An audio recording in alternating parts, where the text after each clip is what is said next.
Most people believe their energy fades because they're getting older, because life becomes stressful, or because responsibilities pile up.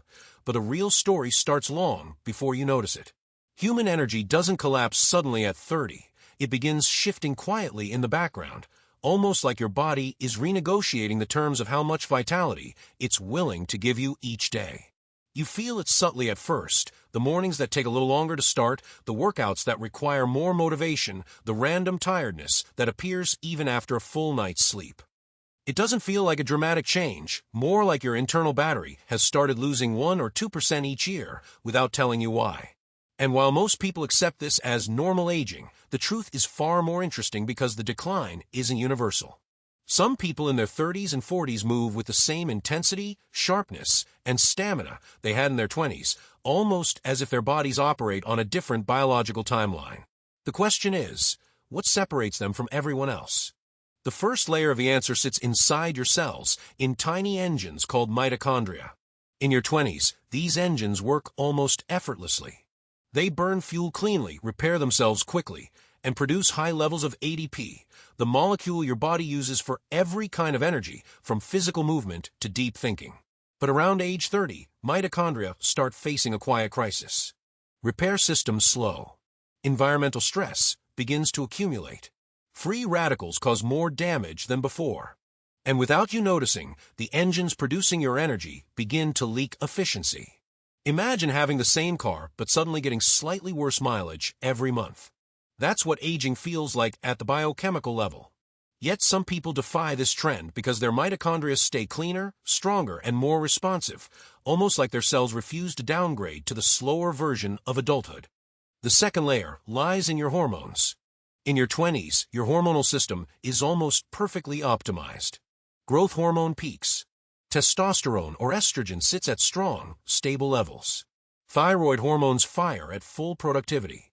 Cortisol behaves predictably. But as you enter your 30s, these systems begin to shift. Growth hormone drops significantly. Sex hormones start a slow decline. Cortisol becomes easier to trigger and harder to shut off. Thyroid efficiency dips. These aren't dramatic collapses, they're quiet recalibrations, but together they change how you wake up, how quickly you tire, and how long it takes your body to recover from effort. Meanwhile, the people who seem ageless aren't immune to these changes. Instead, their hormonal system remains more balanced because their lifestyle and biology protect it from the chaos most people go through around this age.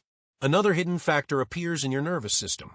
When you're young, your sympathetic system, the fight or flight accelerator, can fire intensely, but your parasympathetic system, the brake, can calm you down just as quickly. This dynamic balance produces stable, resilient energy. But by 30, stress begins to stack. Responsibilities grow. Financial pressure increases. Sleep becomes irregular. And the nervous system loses flexibility. You stay stressed longer than before, even when nothing is wrong. You stay tired even after resting. Your body shifts from responsive energy to constant survival mode, and survival mode drains energy faster than anything.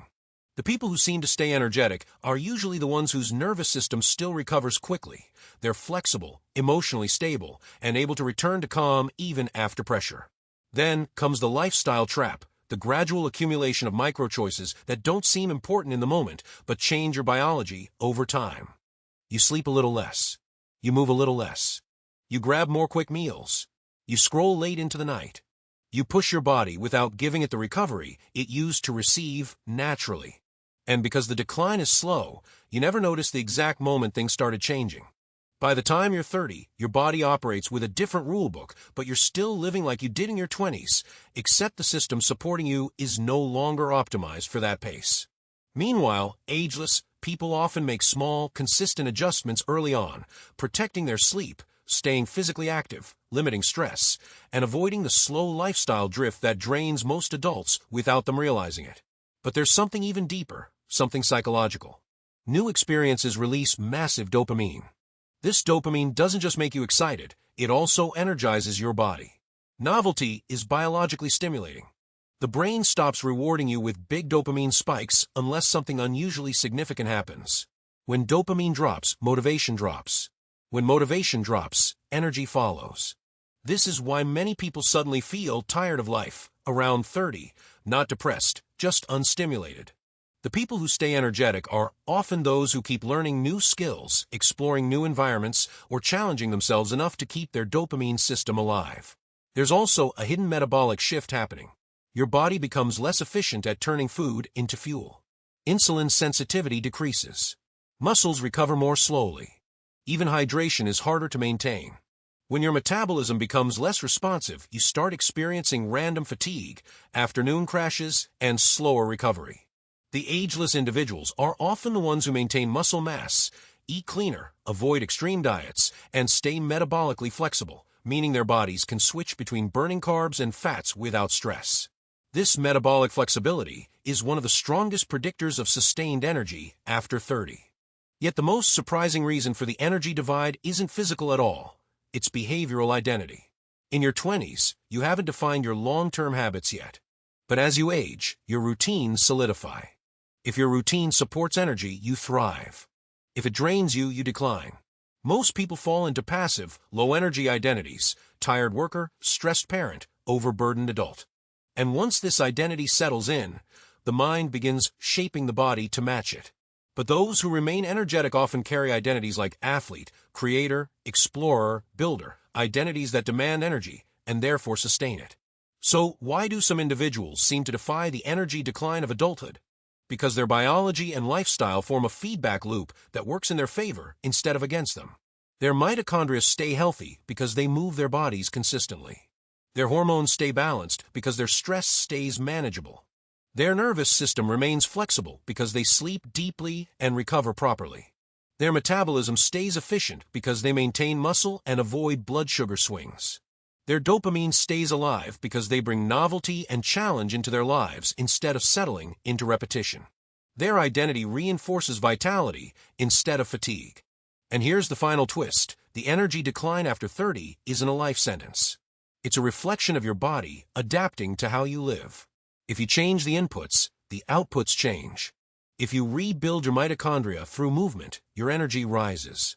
If you stabilize your hormones through sleep and recovery, your strength and clarity return. If you calm your nervous system, fatigue fades. If you reintroduce novelty, motivation resurges. If you reshape your identity, your behavior follows. The reason some people seem ageless isn't because they're special. It's because they've learned how to work with the biology that everyone else ignores. Human energy doesn't disappear after 30. It evolves. And if you understand how that evolution works, if you listen to the chemistry, the hormones, the psychology, the metabolism, and the identity beneath it, you can not only slow the decline, but reverse it. You can rebuild energy, stamina, clarity, strength, and motivation in ways that most people don't realize are still possible. The real story isn't why energy fades. It's why some people manage to rise higher than ever, long after everyone else has begun to slow down.